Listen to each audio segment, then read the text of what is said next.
Thoughts and action में आपका स्वागत है। हमारी आज की मूवी है साल 2011 में रिलीज हुई रिकॉइल। ये कहानी है एक रिटायर्ड पुलिस ऑफिसर की जिसकी एक छोटे से शहर में एक बाइकर गैंग से लड़ाई हो जाती है। पर ये मस्कुलर आदमी किसी भी लड़ाई से पीछे नहीं हटता और उस पूरे गैंग से अकेले ही भिड़ जाता है और सभी बाइकर्स को धूल चटा देता है।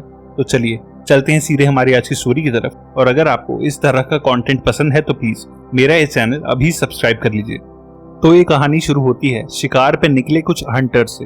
एक रैबिट का शिकार करते हुए उन हंटर्स में से एक डेल नाम का शख्स अपने साथियों से अलग हो जाता है। और जब डेल फाइनली उस रैबिट पे निशाना लगाता है तब तक एक गंजा मस्कुलर आदमी वहां अचानक आ जाता है और डेल का गला दबा के उसे एक चट्टान से नीचे फेंक देता है और डेल मारा जाता है। इस आदमी का नाम रायन है जो एक फॉर्मर पुलिस वाला है। रायन की फैमिली पे 2 साल पहले अटैक हुआ था जिस शूटिंग में रायन की वाइफ और उसका बेटा मारे गए थे और इसमें रायन भी इंजर्ड हुआ था। और अब रिकवर होकर रायन उन किलर्स को मारने के एक रिवेंज मिशन पे है।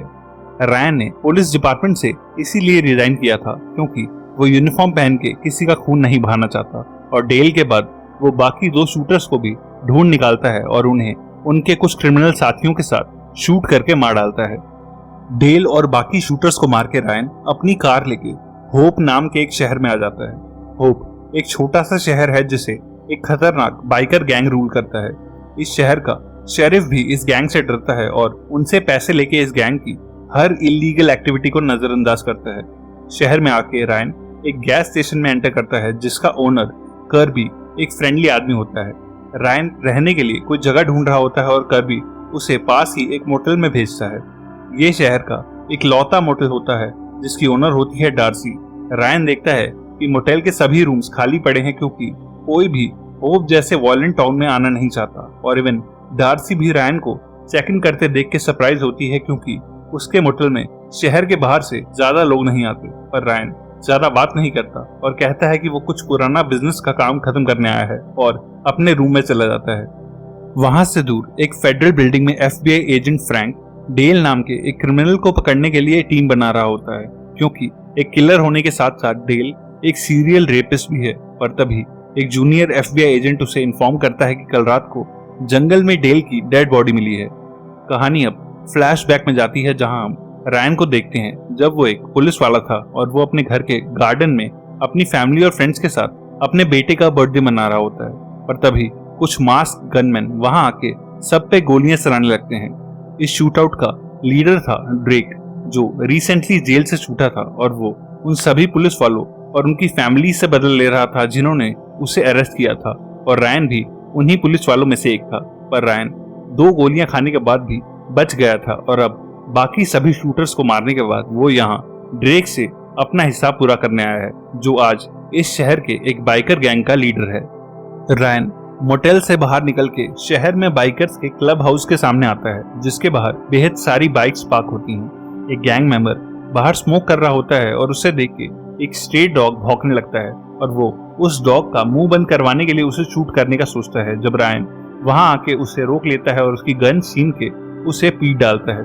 शोर सुन के बाकी बाइकर्स भी बाहर आ जाते हैं और वहीं उनका लीडर भी होता है ड्रेक। यहाँ हमें पता चलता है कि ड्रेक को रायन का चेहरा याद नहीं है क्योंकि ड्रेक ने अब तक कई लोगों को मारा है और ड्रेक रायन को ओवरलुक करके अपने नए आए हथियारों का कंसाइनमेंट देखने चला जाता है और अपने छोटे भाई रेक्स से रायन पर नजर रखने को कहता है क्योंकि उनके शहर में रायन एक नया चेहरा होता है। एक दिन रेक्स ड्रेक को बताता है कि शहर के बॉक्सिंग क्लब का ओनर इस महीने उन्हें एक्सटॉर्शन मनी देने से मना कर रहा है और ड्रेक उसके बॉक्सिंग जिम में जाता है। वहां ड्रेक उसे एक बॉक्सिंग राउंड के लिए चैलेंज करता है और कहता है कि अगर तू जीत गया तो आज के बाद मेरा गैंग तुझसे कभी वसूली नहीं करेगा। और वो आदमी मान जाता है। पर उसके साइज में खुद से डबल और बूढ़ा होने के बाद भी ड्रेक उसे बुरी तरह पीटता है और सारा गैंग ड्रेक के लिए चीयर करता है। ये ड्रेक का सबको बताने का तरीका होता है कि वो आज भी सबका लीडर है। पर ड्रेक और उसका गैंग सिर्फ एक्सटॉर्शन और गन से ही पैसा नहीं कमाते बल्कि वो लैब में ड्रग्स भी बनाते हैं जिसकी वो सारी स्टेट में स्मगलिंग करते हैं। और उसके इन सारे कामों को उसका छोटा भाई रेक्स सुपरवाइज करता है। रेक्स के पास रायन पर नजर रखने का भी काम होता है और उससे पता चलता है कि रायन डार्सी के मोटेल में रुका है और वो वहां आ जाता है और डार्सी को डरा के उससे रायन का रूम नंबर पूछने लगता है, पर रायन वहीं होता है और डार्सी को खतरे में देख के वो रेक्स को पीट डालता है और बेहोश करके अपने साथ ले जाता है।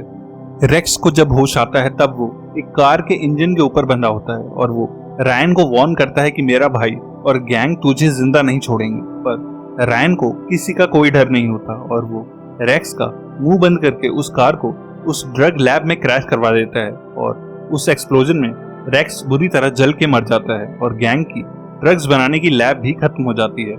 गैंग मेंबर्स ड्रेक को एक्सप्लोजन के बारे में बताते हैं और सभी बाइकर्स वहां जाते हैं, जहां जली हुई लैब और अपने भाई की डेड बॉडी देख के ड्रेक गुस्से से पागल हो जाता है। शेरिफ भी वहां अपने बेटे के साथ आ जाता है, पर ड्रेक शेरिफ से कहता है कि अगर मुझे अपने भाई का किलर जल्दी नहीं मिला तो मैं सारे शहर को आग लगा दूंगा और सारा गैंग पुलिस के सामने ही वहां हवा में फायरिंग करने लगता है। शेरिफ का बेटा, जो अपने फादर की तरह करप्ट नहीं है, वो अपने फादर से कहता है कि हमें इन बाइकर्स का कुछ करना चाहिए, पर शेरिफ कहता है कि इससे शहर में और ज्यादा वॉयलेंस होगी, इसीलिए हमें बस शांत रहना चाहिए।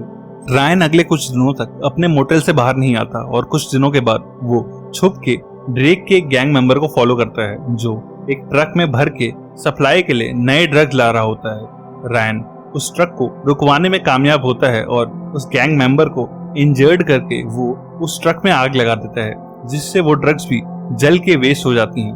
एक क्रैब नाम का गैंग मेंबर ड्रेक को बताता है कि उनका ट्रक शहर के बाहर किसी ने जला दिया है और ड्रेक समझ जाता है कि बार बार ड्रग्स का जलना कोई कोइंसिडेंस नहीं हो सकता। ड्रेक को रायन पे शक तो होता है, पर किसी ने भी उसे ऐसा करते नहीं देखा होता, इसीलिए ड्रेक कर्बी को मिलने के लिए बुलवाता है और उसे रायन के बारे में इंफॉर्मेशन निकलवाने का काम देता है, क्योंकि वो रायन से थोड़ा फ्रेंडली है और ड्रेक के डर से कर्बी इस काम के लिए मान जाता है। नेक्स्ट डे कर्बी रायन की कार में उसकी कोई आईडी ढूंढने लगता है, पर रायन उसे ऐसा करते देख लेता है। रायन स्टूपिड नहीं होता और वो समझ जाता है कि कर्बी क्या कर रहा है और कर्बी कुछ देर में खुद ही एडमिट कर लेता है कि ड्रेक और उसके गैंग ने उसे रायन के बारे में इंफॉर्मेशन कलेक्ट करने को कहा है और उसे अपनी जान का खतरा है, इसीलिए उसे ये करना पड़ा। रायन कर्बी से कहता है कि मैं तुझे सेफ रखूंगा और तभी वो गैंग मेंबर क्रैब वहां आ जाता है, पर रायन क्रैब को कर्बी को डराने नहीं देता और उसे मार के वहां से भगा देता है। उधर ड्रेक शेरिफ से रायन की इंफॉर्मेशन निकलवा लेता है और उससे पता चलता है कि रायन टेक्सास का एक एक्स कॉप है जिसने अपनी फैमिली की मौत के बाद पुलिस की जॉब छोड़ दी थी। ड्रेक इस इंफॉर्मेशन के लिए शेरिफ को थैंक्स कहता है और उसे पैसे का एक एनवेलप देता है और इसके बाद रात को ड्रेक के आदमी कर्बी को पकड़ लेते हैं और ड्रेक उससे कहता है कि अब तू मेरे किसी काम का नहीं है, क्योंकि तू रायन की कोई इन्फॉर्मेशन नहीं दे पाया, और क्रैब कर्बी को मार के रोड पे टांग देता है। नेक्स्ट दिन पुलिस और सारा शहर कर्बी की बॉडी देखते हैं और रायन समझ जाता है कि ये ड्रेक के गैंग का ही काम है और गुस्से में रायन बाइकर्स के क्लब में चला जाता है और गैंग से लड़ पड़ता है। काफी गैंग मेंबर्स को पीटने के बाद रायन क्रैब को किडनैप करके ले जाता है और ड्रेक के ऑफिस के बाहर उसे जिंदा जला देता है। क्रैब ड्रेक की आंखों के सामने ही दम तोड़ता है और रायन की इतनी हिम्मत देख के ड्रेक अपने आदमियों को हथियार रेडी करने को बोलता है, क्योंकि अब वो सब रायन का शिकार करने जाने वाले हैं। रायन को भी पता होता है कि अब ड्रेक उसे मारने आएगा, इसलिए वो भी कुछ हथियार इकट्ठा करने लगता है। जब शेरिफ का बेटा उससे मिलता है और कहता है कि मैं अपने फादर की तरह करप्ट नहीं हूँ और मैं तेरी इस लड़ाई में हेल्प करना चाहता हूँ, और मैंने ड्रेक के बारे में FBI को भी इन्फॉर्म कर दिया है, और क्योंकि ड्रेक ऑलरेडी उनकी वांटेड लिस्ट में है इसलिए उनकी एक टीम कल यहाँ आने वाली है। पर रायन कहता है कि मेरे पास कल तक का टाइम नहीं है। रायन डार्सी के मोटल में उसे लेने जाता है, पर तब तक ड्रेक के आदमी भी हथियारों के साथ उन तक पहुंच जाते हैं और रायन डार्सी के साथ छुप जाता है और वो दोनों लाइट्स ऑफ कर देते हैं और रायन ड्रेक के 3 आदमियों को शूट करके मार डालता है, जिसके बाद रायन और डार्सी अपनी कार की तरफ भागते हैं। पर इस बार गैंग रायन पे भारी पड़ता है और उसे बुरी तरह इंजर्ड करने के बाद वो लोग उसे और डार्सी को अपने साथ ले जाते हैं। रायन को जब होश आता है तब वो गैंग के एक सेफ हाउस में एक चेयर से बंधा होता है और ड्रेक कहता है कि वो अब उसे और डार्सी को मारने वाले हैं, पर उससे पहले वो उन्हें ठीक से टॉर्चर करना चाहते हैं। वो कहता है कि उसके आदमी अब डार्सी का रेप करेंगे और वो अपने एक आदमी को रायन को टॉर्चर करने के लिए छोड़ के डार्सी और बाकी बाइकर्स के साथ दूसरे कमरे में चला जाता है। वो आदमी रायन को पीटने लगता है, पर रायन अपने हाथ खोलने में कामयाब होता है और उस आदमी को नॉकआउट कर देता है। रायन वहां से बाहर आके डार्सी को ढूंढने लगता है और तब उसे रियलाइज होता है कि वो किसी बिल्डिंग में नहीं बल्कि पानी में एक शिप पे है और ड्रेक के बाकी गैंग मेंबर्स उस पे टूट पड़ते हैं, पर रायन उनके काबू में नहीं आता और गैंग मेंबर्स को फेंक के मारता है और कईयों की हड्डियां तोड़ देता है। रायन अब शिप के बाकी हिस्सों में डार्सी को ढूंढने लगता है और वो उसे एक रूम में बंधी हुई मिल जाती है। वो दोनों अब इस शिप से बाहर निकलने का कोई रास्ता ढूंढने लगते हैं और तभी ड्रेक उन्हें ढूंढ लेता है। रायन डार्सी को भागने के लिए कहता है और खुद वहीं रुकता है जब ड्रेक उसे बताता है कि मैं तेरी शक्ल भूल गया था और मुझे अभी रिसेंटली ही याद आया कि तू वही पुलिस वाला है जिसकी पूरी फैमिली को मैंने सालों पहले मारा था और मुझे लगा था कि उस दिन तू भी मर गया होगा। ये सुनते ही रायन और ज्यादा गुस्से में आ जाता है और ड्रेक को पंच करता है, पर ड्रेक भी कोई वीक फाइटर नहीं होता और वो भी रायन को मारने लगता है। एजेंट फ्रैंक भी अपनी टीम के साथ अब तक होप शहर पहुंच गया होता है और शेरिफ का बेटा उसे लेके ड्रेक की शिप के अंदर तक आ जाता है। रायन और ड्रेक अभी भी हैंड टू हैंड बैटल में एंगेज होते हैं और दोनों ही एक दूसरे को बेहद मारते हैं, पर एंड में रायन ड्रेक पे हैवी पंचेस बरसाता है और उसे जख्मी करके जमीन पे गिरा देता है, पर ड्रेक रायन पे पीछे से हमला करता है और एजेंट फ्रैंक सही टाइम पे ड्रेक को शूट करके मार डालता है।